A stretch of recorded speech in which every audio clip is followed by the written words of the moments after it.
We are on top of a big breaking story today. The Fed has raised interest rates again as expected. The Fed raised rates by 3/4 of a percentage point to hopefully bring inflation down. It was the first time ever the Fed raised rates by 3/4 of a point in 3 consecutive months. Now, this could have a big impact on the cost of borrowing money for a home or a car when it comes to paying your bills. Joining us right now is Joel Johnson, a managing partner with Johnson Brunetti. Joel, good to see you. Thanks for being here today. I know this was expected, right, by a lot of people, but it's still not necessarily good news, right? No, Mark, it's not good news for especially the residents of Connecticut that are on a fixed income, maybe those that are retired, because costs have been going up. We've all seen food costs and costs for gasoline and so on going up, and they probably will continue to go up. And the Fed's really trying to get a grasp on that. And so raising interest rates 3/4 of a point, they're going to be slowing the economy down. They already have a little bit, but Chairman Powell, the chairman of the Fed, does not feel like it's fast enough. And so he is committed, and I watched the press conference today, to really putting the brakes on the economy. And it's going to cause some short-term pain, Mark, but in the long run, if they don't get control of inflation, things could get a lot worse. Joel, correct me if I'm wrong here. So the idea behind this is we want to get people to stop spending money and to stop borrowing money, right? To try and bring down the cost of everything else?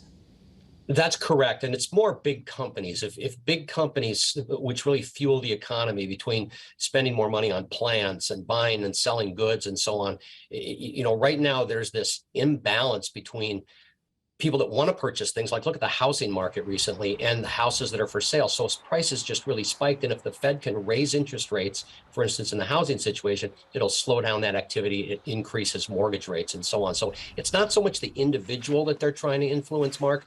It's big companies. If they can just slow down the business cycle a little bit, then it will get this inflation under control. And again, the balancing act the Fed has to do is trying to slow down the economy enough where it doesn't tilt into a recession. But technically, we already are in a recession. So there's going to be some short-term pain, unfortunately, Mark. But in the long run, it's much better than ongoing inflation where people just can't afford to do the things that they want to do in their lives. And it really does trickle right down to us through things like credit cards, right? Yeah, it sure does. I mean, credit cards, the costs of goods and services, the availability of goods and services. But gasoline and food is probably the thing that impacts everybody, right? Even if you don't own a house, you still have to buy food, you still have to buy gasoline. And those prices, as we both know, have just spiked like crazy in the last year. They seem to be coming down a little bit.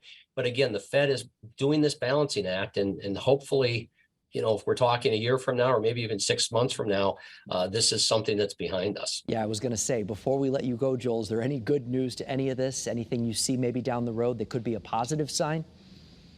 Well, we can look at the stock market and what it did when Chairman Powell started to talk. It really stabilized a bit. So the big forces, the big money managers out there feel good about what he said and the commitment that the Federal Reserve has to slowing down inflation. So the good news is there's confidence that the Fed's on the right track. And I think, here we are in September. Hopefully, by the time we get to the holidays, things will be a little more stable and people will be able to relax a little bit when it comes to their monthly spending. All right, that would be good news. Joel Johnson with Johnson Brunetti, thank you. Always good to see you. We appreciate your time. Good to see you, Mark. Take care.